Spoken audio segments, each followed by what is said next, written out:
And a very good evening, everybody, for joining us here. We have for you tonight two of the most venerated and well respected, certainly by my standards, and I know by a lot of people's standards, who have given their time freely to join us tonight from Canada to join in with our Lyceum night discussion. And the theme tonight is the spirit of youth movement, which I am looking forward to finding out a lot more about. So first of all, with the introductions, we have the wonderful Simon James. He is Vice President at the Inner Quest Foundation, and Brian Robertson, who is the President of the Inner Quest Foundation and also Minister at the Open Door Sanctuary. And of course, I'm sure a lot of you are aware that these two gentlemen are the co-authors of the wonderful book, Magician to Mystic.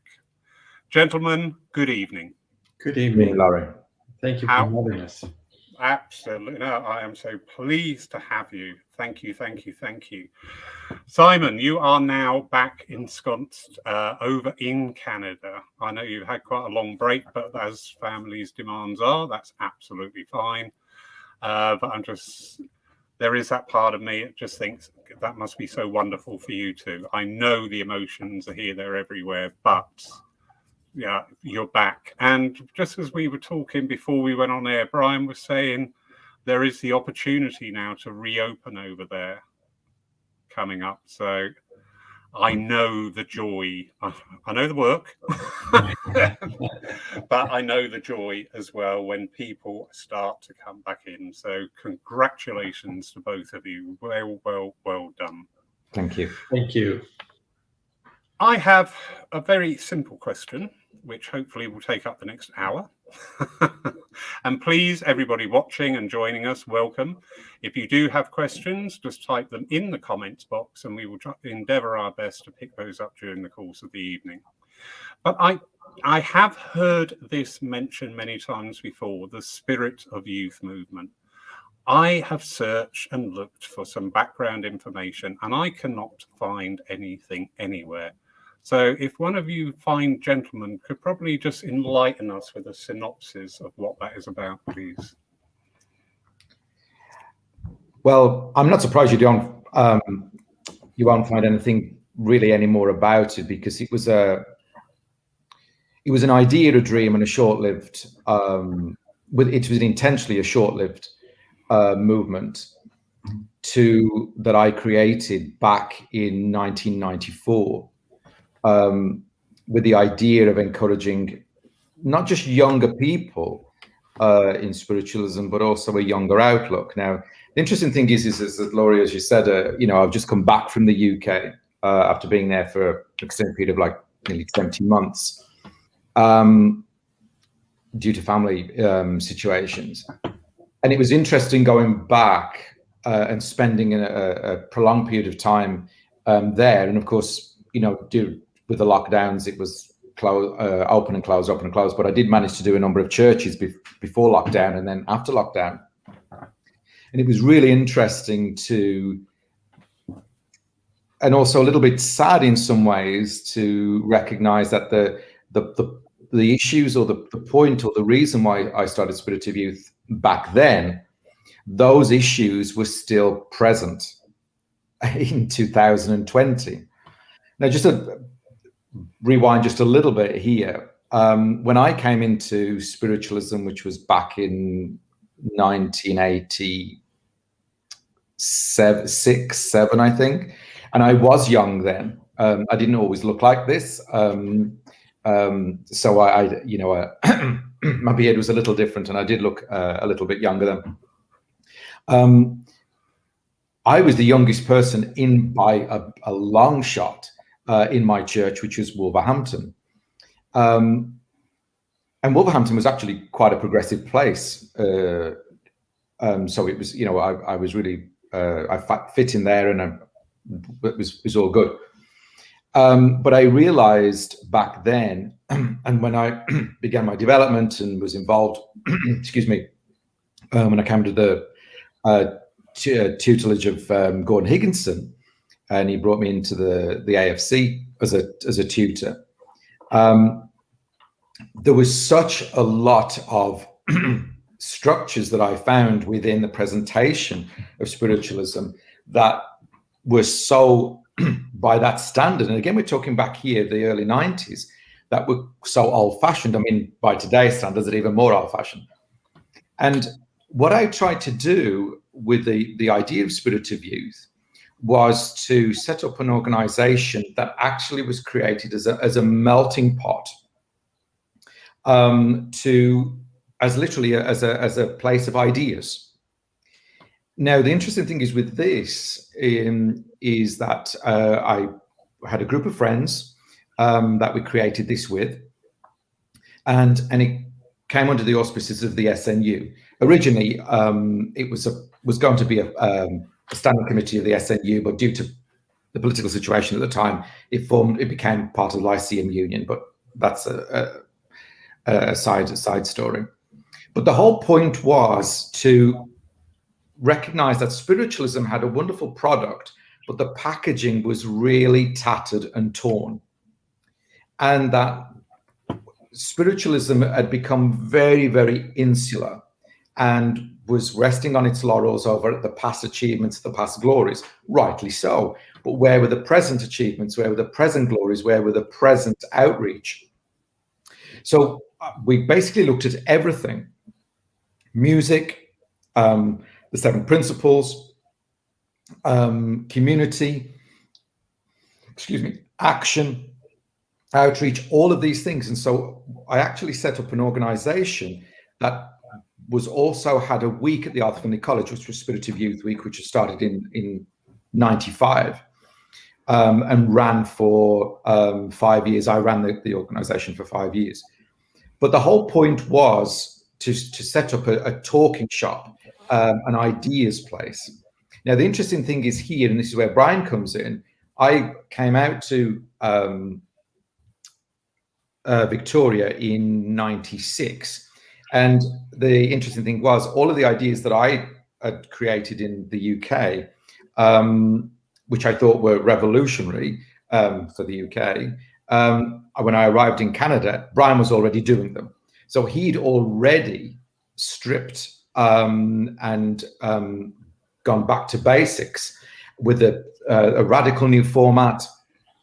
What we tried to do in the UK, and these were a number of things, we really, even at that time, was to pull back the focus from the demonstration and focus it on both healing and the philosophy.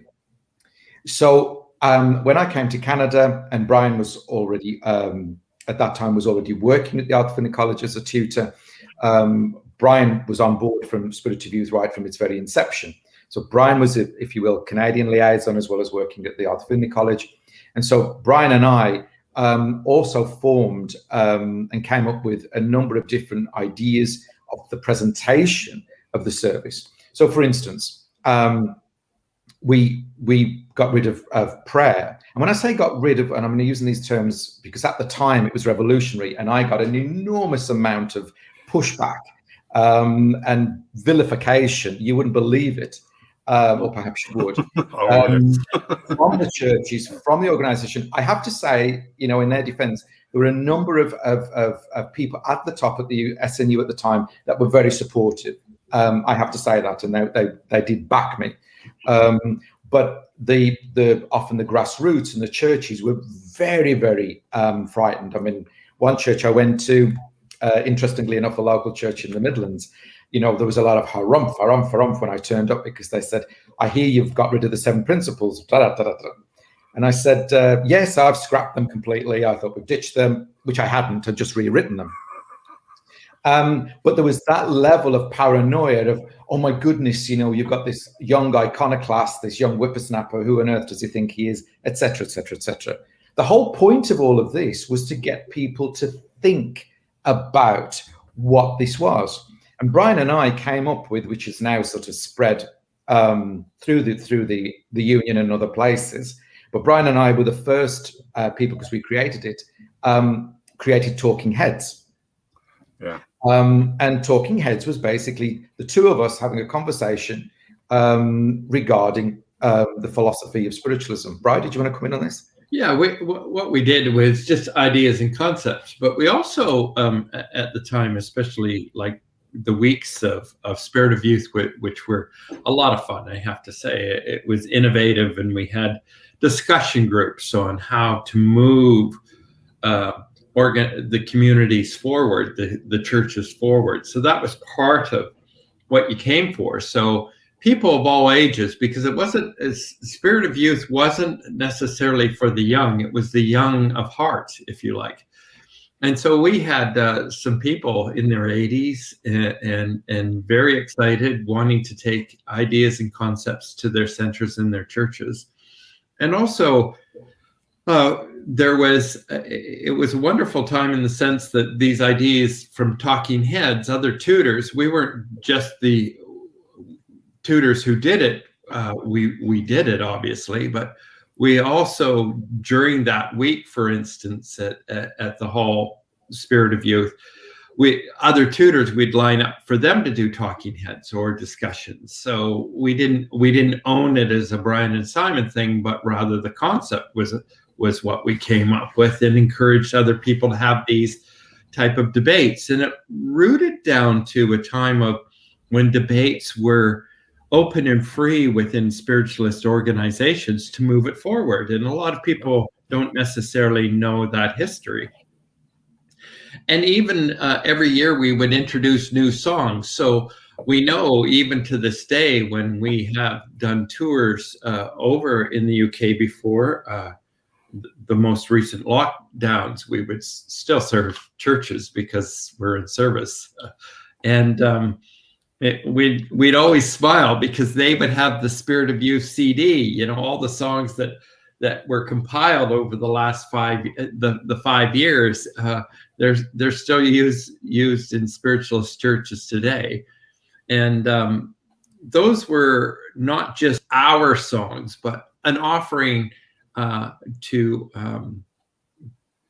from the community who would come on a yearly basis. We had singers, we had dancers, we had creative aspects there. We were pushing the envelope once again in the sense of creating an action. And one of the things that came out of this was with another colleague at the time who was a tutor at the Hall, who also lives in Canada now. Some of your audience may remember her, Sue Brotherton.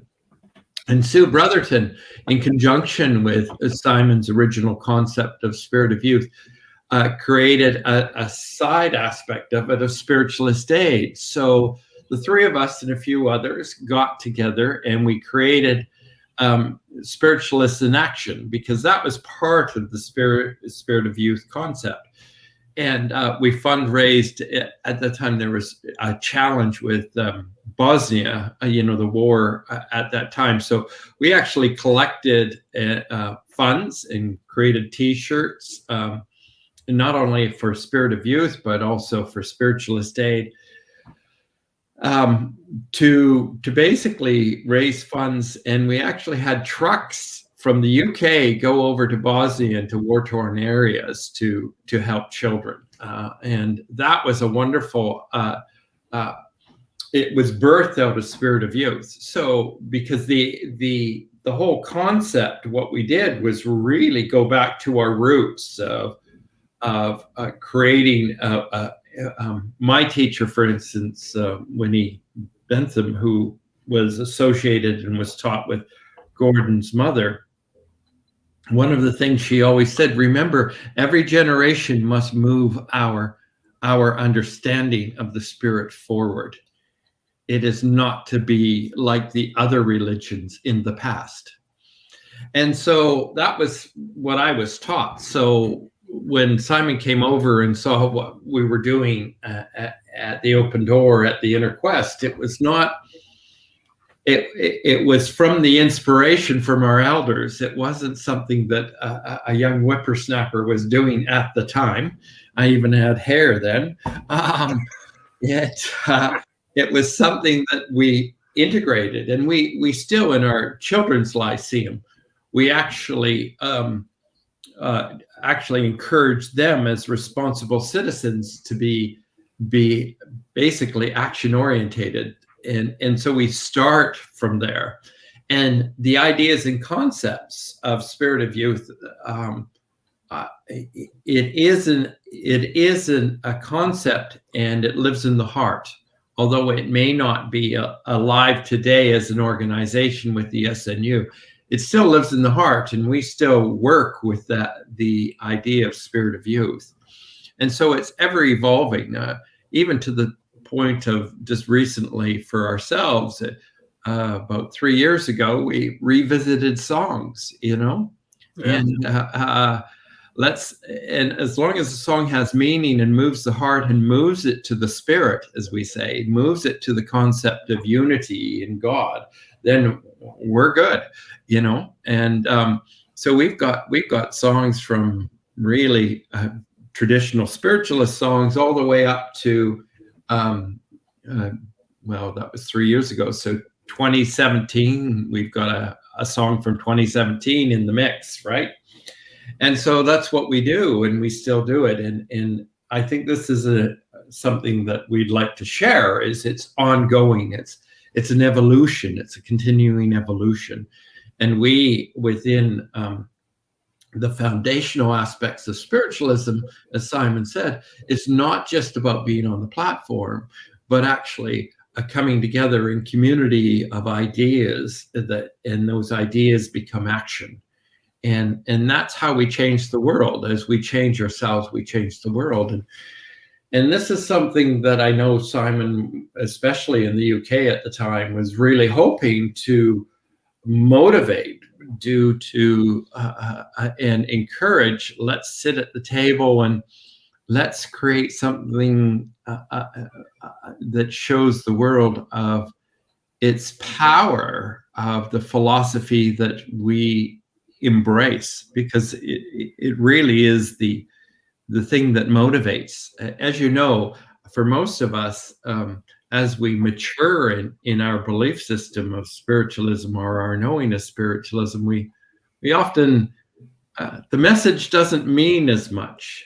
We are grateful for the message and honored in the knowing of the loving and the love of those in the spirit that we have lost and bereaved. It always has a place, but after that, what is there? And so really what Simon was doing when he introduced it as Spirit of Youth, it was the question after that, what do we do? And so the coming together from different age groups and ideas and concepts was quite exciting. And it was an exciting opening. Simon went all out. He had fireworks on the first night. At the end, he had wonderful banners. A young man at the time, and I have just forgotten his name. Nigel Smith made these wonderful banners of the pioneers that dropped down in the sanctuary, and they dropped down and they were larger than life. It was something that I think most of us had not seen in a spiritualist gathering, these huge banners, and there were some pioneers that just warmed the heart. It was a celebration and honoring our past, and by doing so, sparking the future. And it was quite remarkable, actually. And we did a lot of concepts and ideas also, which I believe, or we believe, is still very important, about moving our own consciousness forward and moving what is mediumship and what is not in the parameters of what most people call mediumship, yet we can offer as spiritualists. So it was really quite something, wasn't it, Si? Yeah, I think the thing is that Spirit of Youth Week I ran until 1999. It did continue after that, but it certainly wasn't in the original sense that I wanted it to be. But I felt that I'd also taken it as far as I could, because we had done so many different things. I mean, the 7 principles had been rewritten, but again, this is the issue with people, which are always fascinating, is that people get very, very frightened when something new comes along. which is bizarre as in spiritualism, because the whole thing was originally called the New Revelation, so it had to constantly reveal itself. So if you're frightened about trying new things in spiritualism, you've really, really picked the wrong religion, because it's, the whole thing is it constantly moves over. That's the point of it, So, for instance, an example of the 7 principles, the fatherhood of God, and I rewrote them in the language of the time. But the point of it is that they weren't meant to be static. They were meant to provoke thought. So the fatherhood of God became the power. The brotherhood of man was harmony is in. Communion of spirits and the ministry of angels was the dead speak, let's talk. So but the problem was they weren't meant to be fixed in stone. And after I moved on from the organization, and it limped along for a bit afterward, and then the focus became pulled back to mediumship, which was always the biggest fear that I didn't want, in the sense of demonstrating and whatever. People were creating cards called the Spirit of Youth 7 Principles, and they were printed up, and it was no, that's not the point. You've missed the point completely. The point was that they were meant to provoke your thought. What do they mean to you? Because if you're just replacing them with my meaning, then you've lost the point of the whole exercise, is to provoke your thought. What do they mean to you? Because at that time, the 7 principles were hardly ever mentioned. The pioneers, most people hadn't got a clue who they were. And so Brian and I really pulled focus onto the pioneers, onto the philosophy, onto the healing, to create a much more well-rounded and holistic experience of what that was, while at the same time getting people to think, well, what do you think? Does this make sense to you? How can you relate to you? Does it move you? Does it move the world? If it doesn't, we're doing something wrong, So we did road shows around up and down the country. We did them overseas. There was a Christian Morgan in Australia, also built Spirit of Youth over there. When I moved to Canada, Spirit of Youth, all the thoughts there were already in action because Brian had created it all. So really, Spirit of Youth now continues to live at the Inner Quest here in Victoria on Vancouver Island, where we have all of these concepts, and they are still about provoking, moving thought. And to this day, Brian and myself constantly review, go, okay, this is is this still working? Is this still providing a good vehicle for the representation of spiritualism? If not, we need to change it. If it does, then that's fine, we keep it. But we have to do this. And I think the point of it is Spirit of Youth, as Brian said, was always about the youth of the spirit, the youth of the heart, the youth of the soul, not necessarily the youth of the physical body, because that passes for everybody very quickly, But hopefully the youth of what's in here continues to provoke thought and create and be part of the new revelation. That is absolutely wonderful. We have discussed in our previous discussions here, I'm very much of that mindset. Please, everybody at home, I am not being disrespectful. I'm not being antagonistic in what I'm about to say. My opinion of spiritualism, we had grown very much into an orthodoxy, and we've grown very much into a very staid presentation of what should be the most joyous experience of anybody's life, to understand the continuation of life. And that is a very big word, the continuation of life. My feelings are, where we have been on this, all the focus on the evidential mediumship, it's almost like it's pulling Granny out of the deep freeze, defrosting her, presenting her as she was, and then popping her back in for later on. Yeah. There was interaction of, well, okay, this is Granny, she's identified herself, so what is she doing now? And what does that interact with our life? And we had, again, in my opinion, please shout at me, absolutely fine, we've grown this passivity into our congregations. It became very much what I refer to lovingly as the sausage machine approach, Mhm. where every week we were doing demonstration of every time we opened the doors, it had to include a demonstration of mediumship. People were attending these dems of whatever frequency of their choosing to come along and to hear a wonderful message and be amazed, and then in a couple of weeks' time come back and hope to be amazed again and again and again, without any movement, without any structure, without any understanding of what does that message mean. And this is where, at this time, I feel very, very strongly that we are coming back into a new world, and this energy of trying to get back to normal, to me, is slightly impossible, because the normal you're talking about is 2 years ago. And everybody has moved on in 2 years. So we are all completely different people. And people have had their mortality challenge, and they want to understand a bit more. They want to find out more.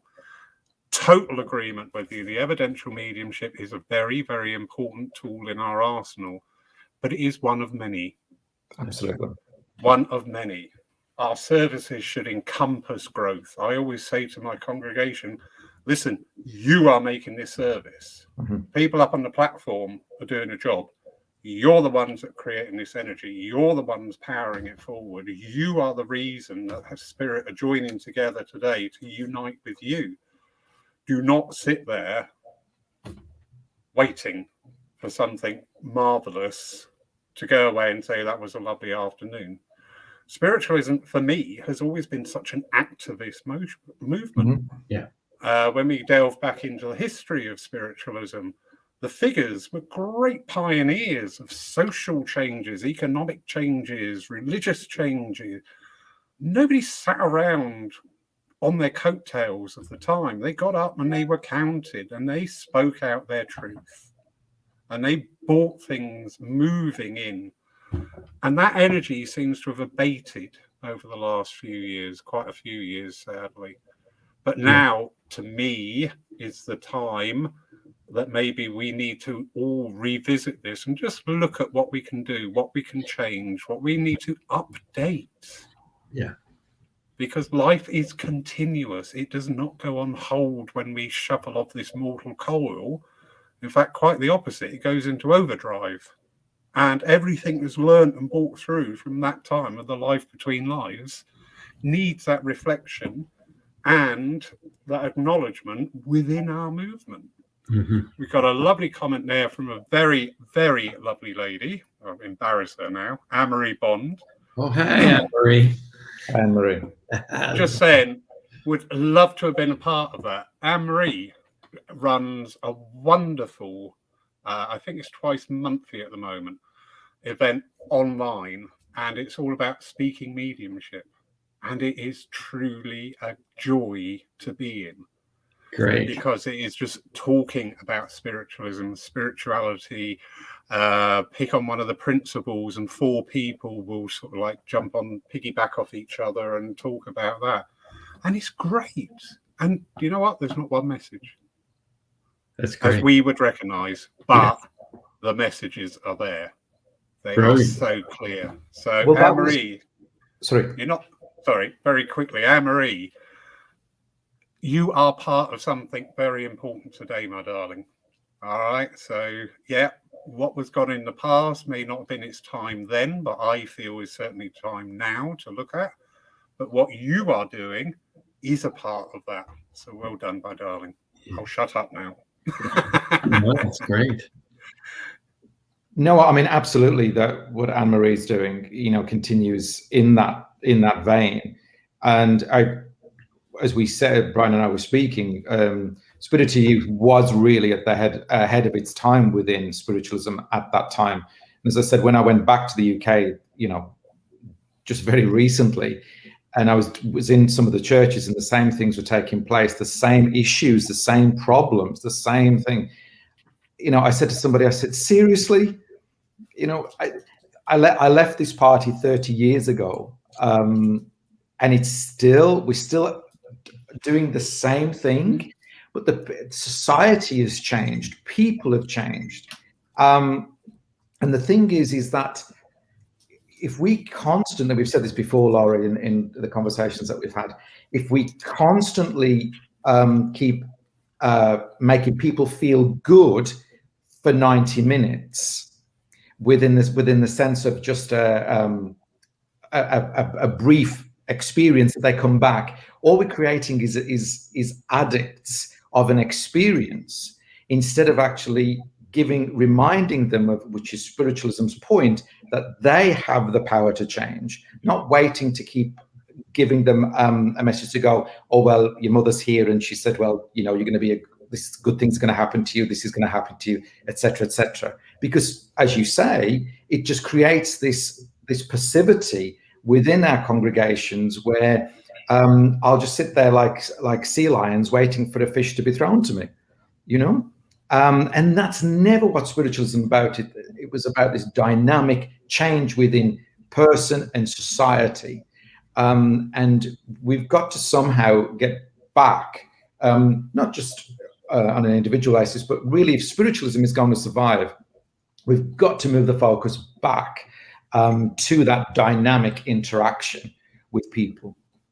And so, I mean, Anne-Marie's an excellent example of that. I mean, that is something that for us is very important. I mean, those were, on one level, she says she wishes that she was there. Well, she's actually doing something that we did at the hall, which is brilliant, which because it's still relevant today, because it's actually empowering people to find their voice and recognize that they have an inspiration within that actually inspires others to find the inspiration within that eventually creates an action. And I think that's just absolutely brilliant. And I'm so grateful that you actually shared that, not only to ourselves, but the audience, that she's doing that, because it's those things that are actually going to be long staying. You know, coming to a center that is, if you like, stale and without innovative thought or innovative action, you know, slowly weakens. We're in an era as well of social media. We're in an era where people are reaching out wanting community, but we are also in an era where they want it their way.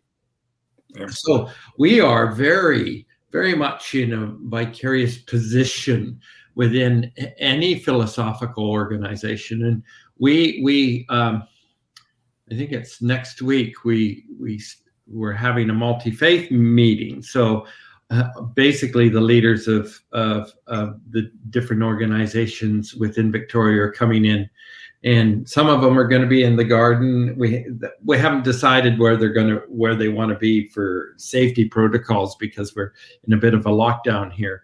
But again, they are all struggling because there's a certain age group that wants it their way, and we are not the only ones up against this. And I think this is really important to understand. So therefore, our messaging of who we really are, we all need to investigate. What are we offering? What are we offering? We have a history, and for those of us who know our history, and we've mentioned this time and time, we were some of the first environmentalists, right? We were an environmental movement over 100 years ago. And now the environment needs us. And what are we doing that as small little communities? But I mention this for two reasons, because it needs our attention at the moment. We have a history of it. And the second part is that people are interested in it, and the young are interested in it. And they want to be a part of something that makes a change, right? And this is something that we've noticed, and we're already involved in it. So, you know, we have programs at the center.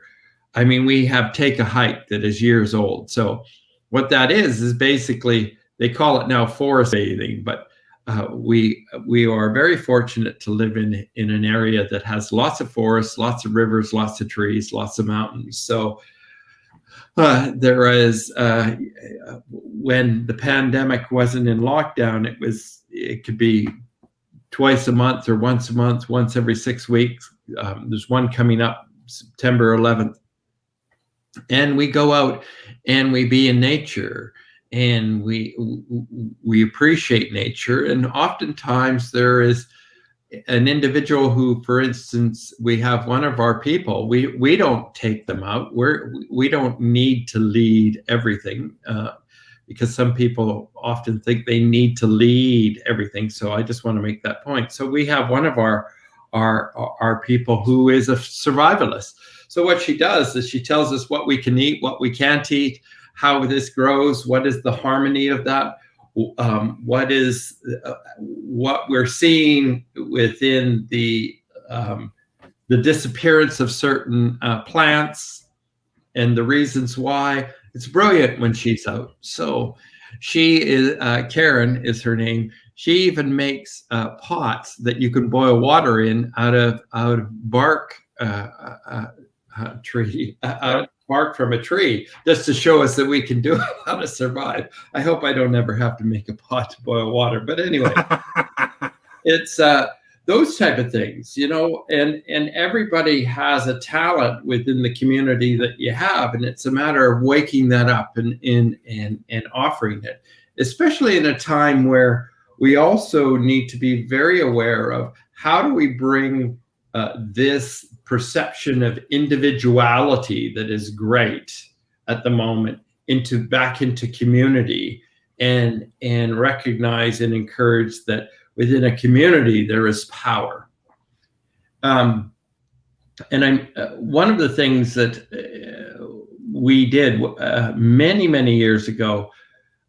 We had a lady who actually owned an art gallery in town, and we have a number of things for artists in our community. But in this particular thing that I'm going to share, it was during the AIDS pandemic, the HIV. And she decided on her own back that we needed to do something, or she needed to do something. So no one wanted to host basically the AIDS quilts. And for those of you who don't know the history of it, I didn't know the history of it. The quilts were there is because at a time around the world, they weren't even burying people with AIDS because the morticians were afraid. So that's how the concept of the memory quilt came from. And so she heard about it and she wanted to do something. And so she organized the AIDS quilt to come to her art gallery.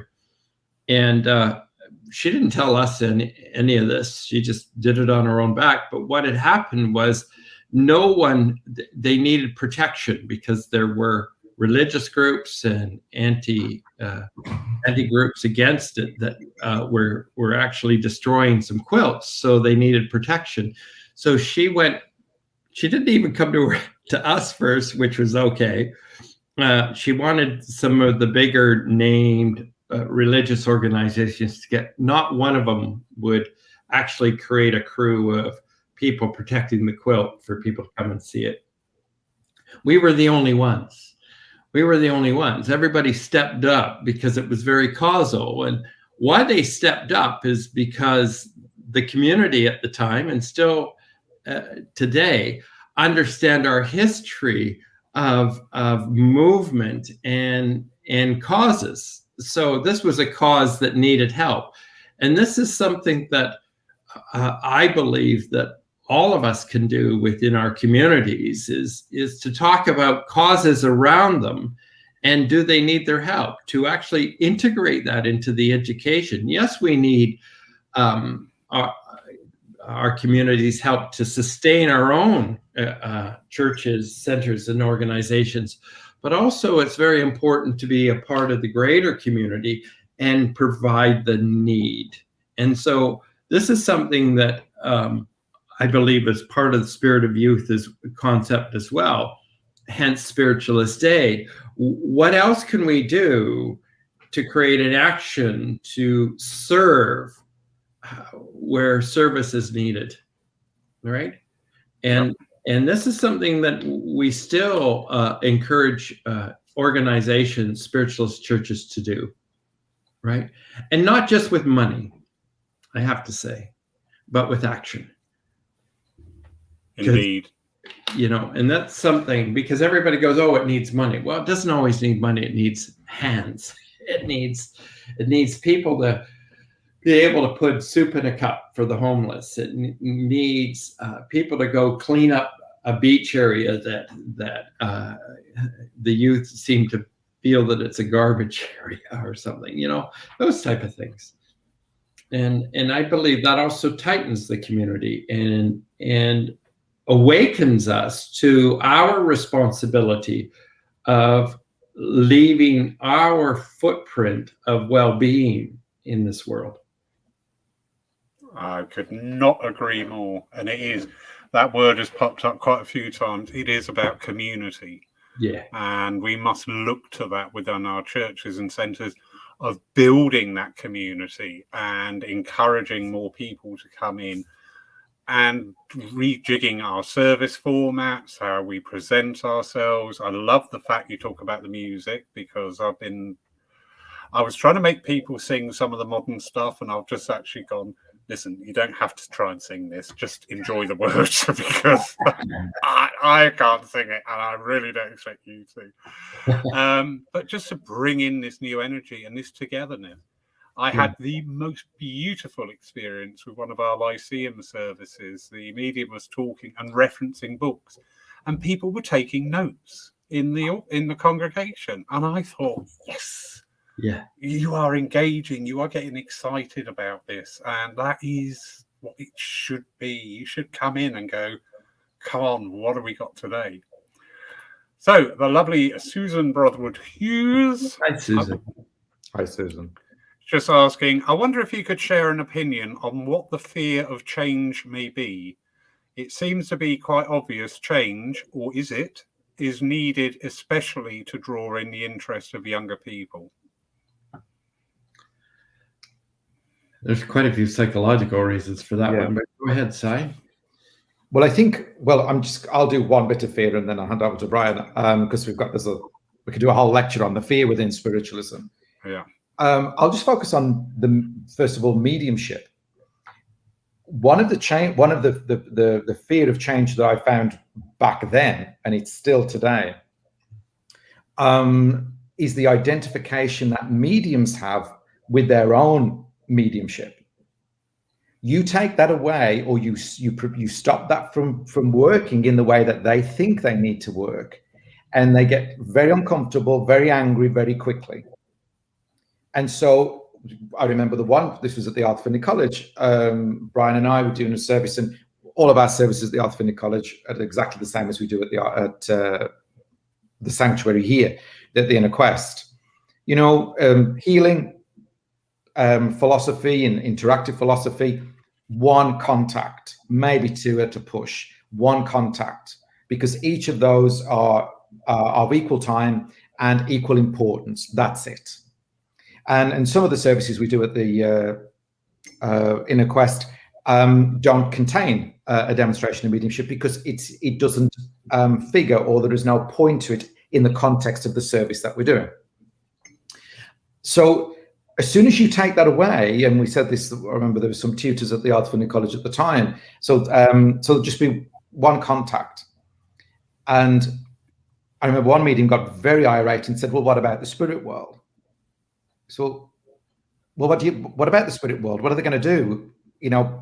Form a revolution and punch their way through because there's not only one contact? Do you really think the intelligence of the spirit doesn't know the point of this? Do you think people are going to be talking about me behind my back in the spirit world? It's really, you think this rubbish? But what this was about, what highlighted, is not the need of the spirit world, but the need of the medium to perform, to be seen, to be recognized. And so this is a very long answer to this is a very, very wide conversation here, which takes longer than what we've got here, Laurie. But there is an intrinsic fear of often mediums, the attachment that I must demonstrate, I must demonstrate. And the answer to that is no, you don't. Because your mediumship can express itself in a variety of different ways. Yes, a demonstration has a point, has a purpose in the right context. But the spirit will express itself in a variety of different ways. But as mediums, if all we're attached to is the performance, then stop being a medium and go and be an actor. If your attachment is to presentation and platform, go and join the Amateur Dramatics, or go and join RADA or any of the other organizations around the world that do performative art, because that's what your love is. Your love is not the actual experience of the spirit. Now, I may have upset a bunch of people, but that's okay. Love and light, namaste, that's okay. Because that same question that we had and the same issue that I had back then with Spirit of Youth is still intrinsic to many people. Now, again, I don't want to come across as too aggressive here, because sometimes it's just awareness, because often we've been working as platform mediums and this is what I do, this is my identity. But the whole point, if we're going to move spiritualism forward and move beyond the fear, we've got to get people to start thinking, you are more than the demonstration. You are more than that performative action, right? Well, I mean, and this is of course, Simon's talking from that level of our experience with Spirit of Youth and the ideas and the concepts, because that was the biggest fear of the change, is the lessening of the medium's performance. And ever since then, I've always said what we need on the platform is a curtain, and behind the curtain is the medium, so the medium doesn't see the audience and the audience doesn't see the medium. And we would probably lose 90% of the mediums working today, because they'd always be behind a curtain and they'd never see the audience and the audience would never see them. And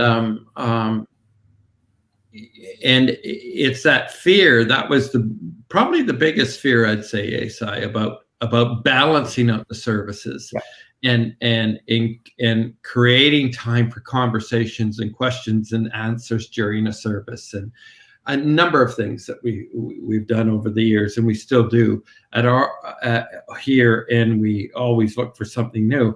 But also, to answer Susan in another way, it's also age. It's one of the things that on a psychological level, we also, a community wants to feel safe. If you ever notice going into a center, for those of us who have been long time community goers at a divine service and other things, everybody has their favorite seat. And sometimes when somebody gets there a little early and takes the seat, you can feel the dragon rises. We get so comfortable with how it should be and where we belong and the ownership of that, and then change comes. And one of the things is we need to honor aging, in the sense that there is a fear with change and how we present change. One of the things, again, at Spirit of Youth that we did, I believe it was 98, is we reintroduced the old naming service with a slightly modern twist. Now, the naming service that I'm talking about is not the naming service that most spiritualists witness. It was the traditional naming service that was actually longer. But we actually had all of the NEC there at the time. We had also some district members there at the time, and they were frightened when they witnessed the old service. They were frightened. Some of them didn't even know that all we did was modernize the more ancient spiritualist naming service, not the service that, again, most people see today. But they were frightened. And then there were others like Bassett. Jean Bassett. Jean Bassett was thrilled. She says, "This is brilliant.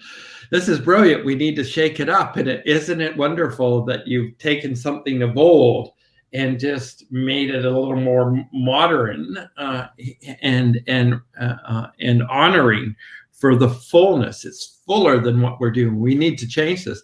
But then there were others who were there who were so frightened because they feared their lack of knowledge, because and this is another thing, is here we're taking people on a journey.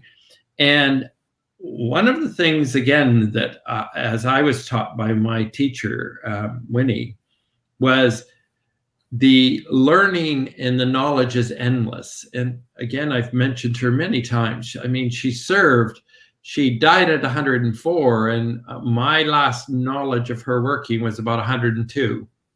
Wow. Right? Yeah. And she was phenomenal, a medium in so many different ways. And her knowledge base of the traditional ways was with her. And also she watched the modern movement. She helped reorganize what our organization was today. It was an amalgamation of 3 spiritualist churches, because spiritualism has been here in Victoria since 1859.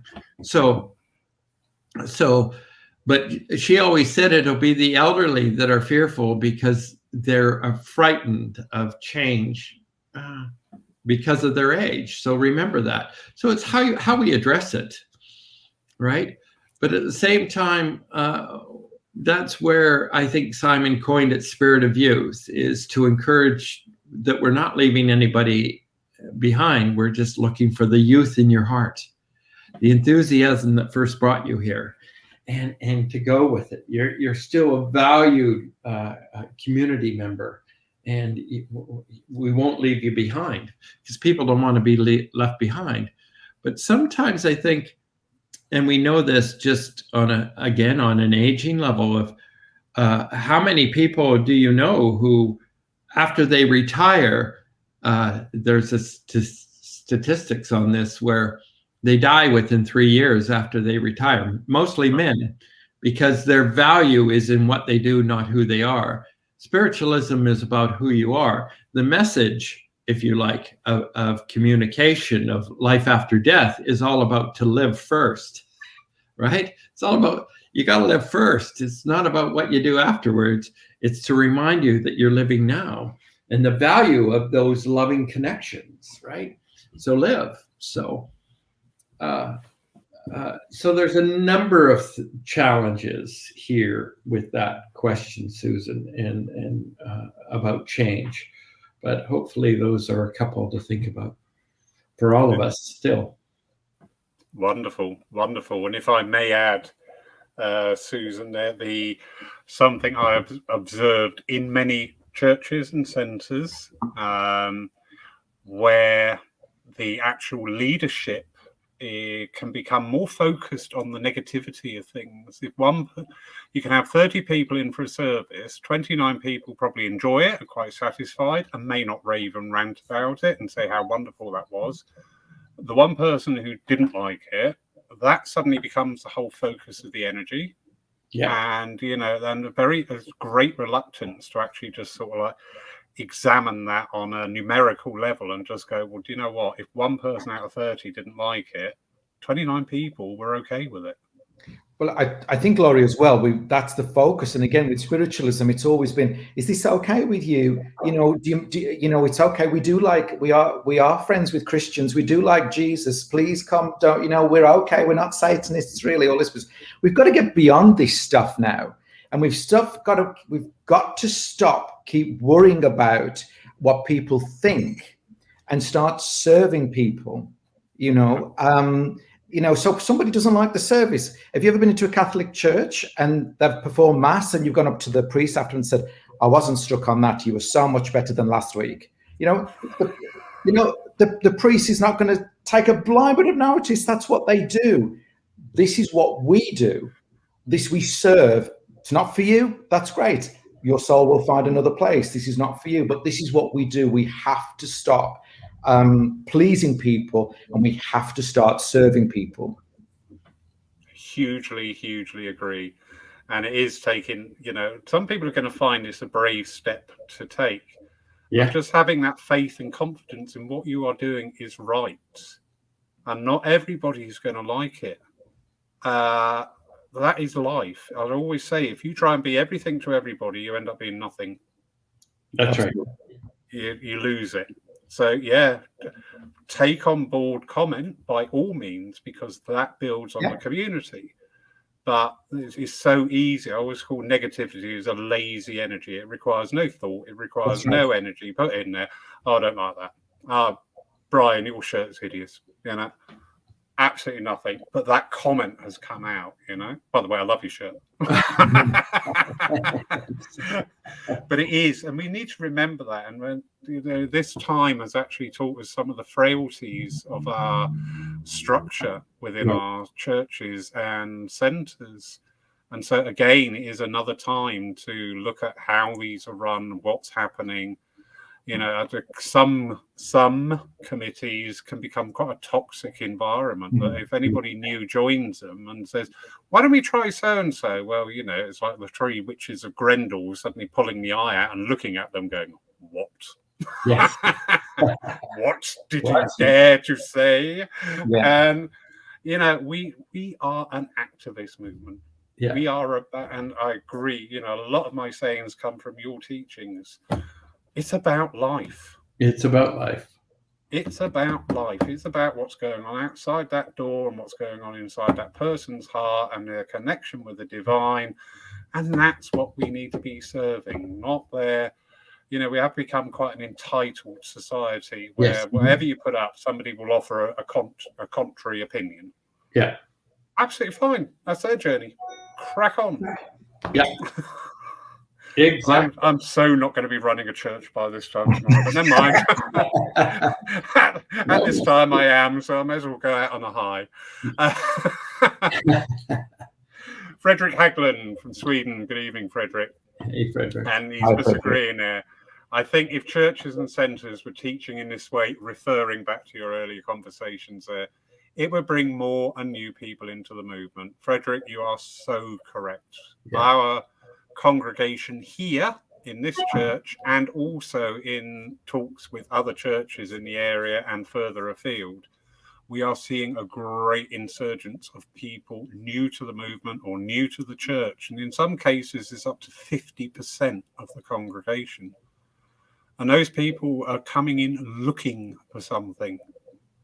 And they deserve to be given that opportunity to be heard, to understand, to ask questions, to interact, not just sit there, be quiet, and if the medium comes to you, just say yes or no. Yeah. And that's it. That's your input, you know. Yeah. It's like a placebo, isn't it? That will act in the short term. Yeah. But in the growth part, there is nothing there. There is no fertile soil. Yeah. I really have lost running this church, but never mind. Quick, before I'm dragged out by the committee. No, but it's very true. It is so true. I mean, and we just have to look at how social media is right now. So everybody has an opinion, and everybody wants to share thoughts. Sometimes the opinions are unhealthy. I'm not saying that everybody's opinion needs to be heard at the exact same time. But what we need to be very aware of here is that people are looking for a community where they belong and they are not talked at, right? Because that's, if there's an increase of new people coming into the centers, the old way will not work. People do not want to be talked at. They want to be, when we're interacting now with new individuals online or wherever, they want to be talked to, right? They want that interaction. They also want to make sure that you're listening to their opinion. Not necessarily that they want you to take their opinion, but you're listening to their opinion. And to say, well, we've always done it this way, right? We've always done it this way. Just does not work, right? They want to make sure that you're listening. So, well, yeah, they listen to me. Well, maybe this is a place that I can hang my hat for a while, right? Indeed. You know, and I think it's very, very important that we start addressing this opportunity of people who are coming into the centers now that are new, because the old way, we will see a decline once again, right? Very much. And that's Very what you're much. talking about. And I think this is important, that what you're saying is heard. And on a different level, within our churches and centres, more and more as they're reopening over here in the UK, a lot of the mediums that would have previously served are no longer serving. So actually, we're seeing quite an increase in demand for evidential mediums, with an actual decrease in the ones who are able and competent to take a full service. Yeah. So we can then look. I mean, at Poole here, on a month, we have, on an average month, 8 services. 3 now do not have an evidential medium.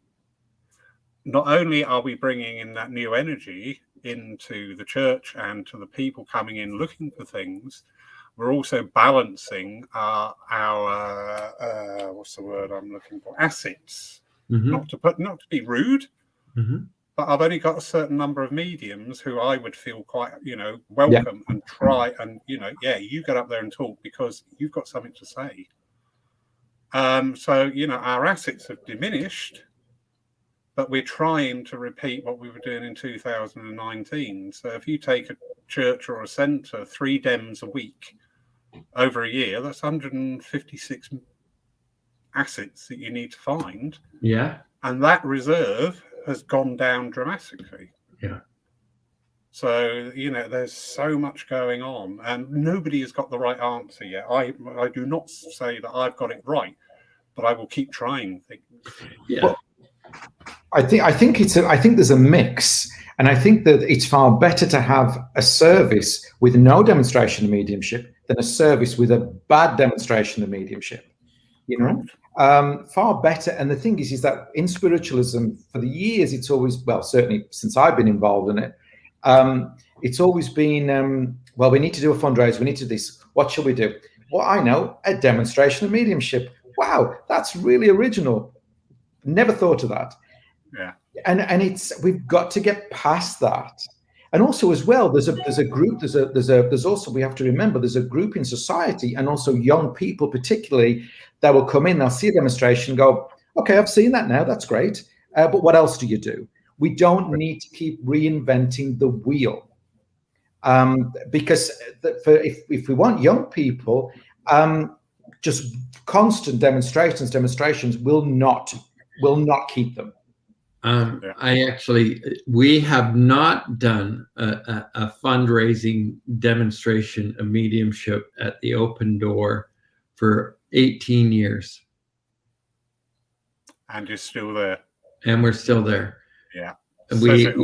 And what we've done is embrace the community with creative ideas using their talents from, we have accomplished artists. I shared a story with you before about one of our people who came through the door because their son passed, and that interest of becoming the medium when they first get the contact, we never encourage. And although she was interested, it waned.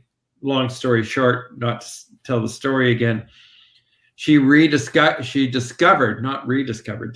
that she had an artistic talent through some of the other fundraisers that we were doing. She is now going to be artist in residence in Venice next year. And what she's done is she's taken on board, not only is she our main coffee and tea facilitator on community services, she organized for a number of years before the pandemic our art show. So what happened was we've got she gathered all the artists, and one of our fundraisers is an art show. So everyone who has a strong artistic talent was welcome to bring it out, and there was a display, and people came in and bought different pieces of art, and we were doing that on a yearly basis. That's just one thing, but it's a celebration of the different talents that actually shows the outer community that we are more than just speaking to the dead, that we honor and celebrate other individual talents, etc. So agree there. We do have a propensity again within our churches and centres of assigning people duty the minute they walk in the door. You're going to be a medium, you're going to be a healer, you're going to be a nuisance, you're going to be a medium, you're going to be a healer, you're going to be a new. And we just, the second somebody's walked in the door, we immediately start to build this label upon them. When actually what we're about is talking spirit to spirit. Yes, that's right. You know, and finding out from these people their story and where they are and their abilities, and fostering and encouraging that and creating that community.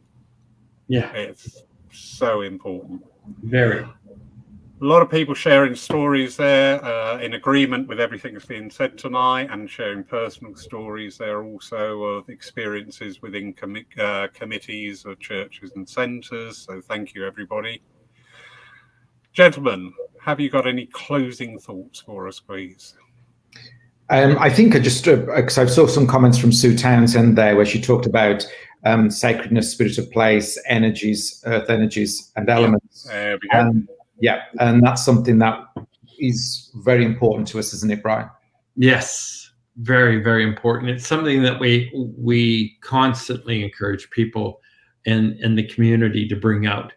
And we feel it's very, very important because they are the container of God. They are the and the Creator has bestowed them with talents. And we are here as an organization to awaken people to the beauty of their being, the beauty of their talents.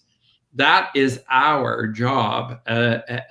Whoever takes the mantle of holding the space for a community to come together is to share the spark of the divine within, and to recognize that this life is important. And when people really start shining, the influence they have in their own personal communities are great. Their own families, their own interactions in different clubs or work or whatever.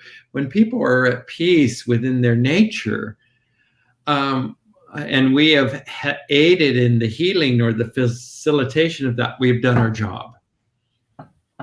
And we cannot just rely on that the spirit is telling me to be a good girl, go find your talent, but rather that the philosophical and the actions that we create within the centers, the activism that we play a role in, create a healthier world, an awakened world. And that's our job. And mediums are the old tribal healers, as I always say, and we need to take that mantle up. What is best for the community? For the community grows, the community expands, the community goes out to the greater world and makes a difference. Brilliant. Thank you. Thank you. Gentlemen, as always, I know you don't like the compliments, but I am always totally in awe of your honesty, your knowledge, and your standing of what you do and encompassing that and relaying that with such passion. Absolutely beautiful evening. Lots of thanks coming in from around the world. Thank you. Well, thank you. Hello, Helen. How are you, darling? Helen Van Hooft. Yes, Helen, Susan. Oh no, where's she gone? Hold on, they're coming in so fast I can't keep up with them. There we go. Right. Helen Van Hooft, lovely of you to join us. So, and Susan Brotherwood Hughes, just saying, it is progressive, but it's energetic, you know, and we do. None of us, I always say this, nobody wants to be in this time. The root cause of why all this change is about, none of us wanted. No. But it is here. It is here. It is part of our world. It is part of our energy. It affects our thought, our deeds, our work, everything within our life. And when you're in a situation like that, you need to look for the opportunities, not just the downside. Go, okay, well, I can't do that. What can I do instead? How can I change this? How can I make this better? And tonight, there have been so many ideas, thoughts shared of improving spiritualism and regaining that love of spiritualism. So, gentlemen, I wish you a very pleasant day. Always a pleasure to be with you, Larry. Thank you. Thank you. Honestly, I'm always so touched that you share this time with us. Everybody, thank you very much for joining us tonight. It's been an absolutely wonderful night. This will be available later on our YouTube channel, and also I will, with your gentlemen's permission, convert this to a podcast as well, because there was a lot to listen to in there tonight. So thank you. Thank you. Please remember, everybody, that we will not be having a Lyceum night tomorrow night, as we are busy here within the church with the trance demonstration from the lovely Mark Stone, who's in the room tonight. But we look forward to rejoining you next Saturday at 7 p.m. So on behalf of myself, the ex-president of Paul Christian Spiritualist Church, Lawrence Saville, thank you and good night. Gentlemen, if you'd like to say your good nights. Thank you. Good night. Thank you all, everyone. Thank you.